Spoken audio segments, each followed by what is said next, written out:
Lavina took one last look around the kitchen. There was the big black stove where her mother used to stand before she died. There beside it was the wood box where once, coiled up among the crooked black sticks of mesquite, Lavina had found a glittering cream-colored rattlesnake.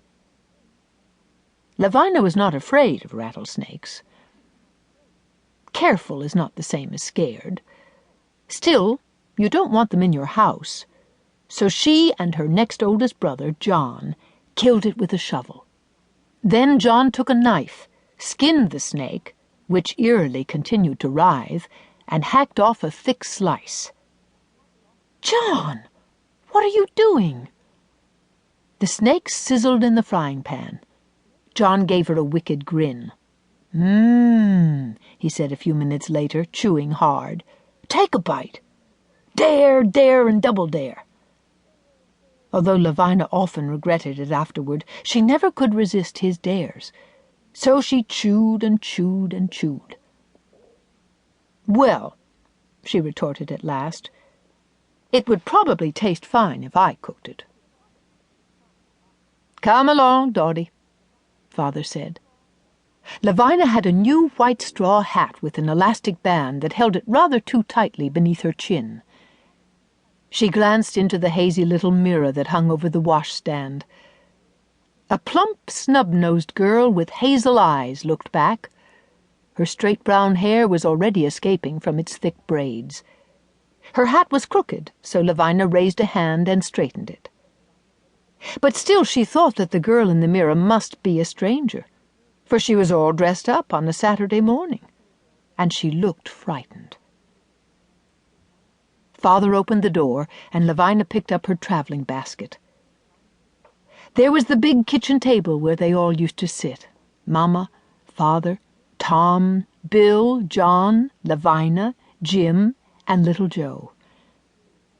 There was the kerosene lamp that shed a warm golden pool of light at night, but was black and sooty and hard to clean in the morning. There was the rocking chair in the corner, empty. Lavina set her front teeth into her lower lip, hard, and stepped out the door. It was a brilliant blue morning, still early enough to be cool, especially in the shade of the giant cottonwood trees that surrounded the ranch house and gave the place its name. Bosque means woods in Spanish. "Where are those boys?" Father grumbled. Lavina's black Mustang pony stuck his head over the fence and nickered softly at her. "Goodbye, Chummy," she told him. Chummy blew his grass-scented breath at her and nuzzled her pockets, where sometimes she kept a sugar lump or a carrot. "Not today," she said, petting his velvety nose. She had not packed her boots and spurs and riding skirt. Father said she wouldn't need them in California. Then they heard shouts. Down the dirt track that led to the corral rumbled an open wooden wagon driven by a tall boy of 15, Lavina's oldest brother, Tom. In the back of the wagon, 4 smaller boys bobbed and scrambled to keep their balance.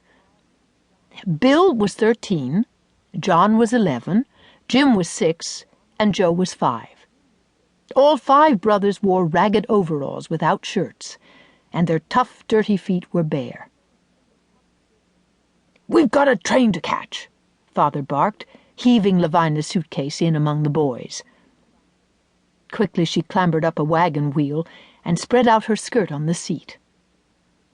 As Father was taking his place, a distant, high voice suddenly began to cry out like a calling bird.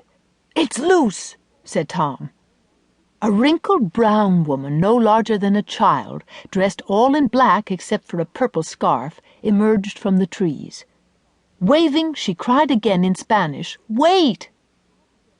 "What does she want?" asked Father impatiently. "Un regalito para Lavina," cried Luz, running closer. "She's brought me a present," Lavina said. She stretched out her hand, and Luz thrust a soft paper package into it.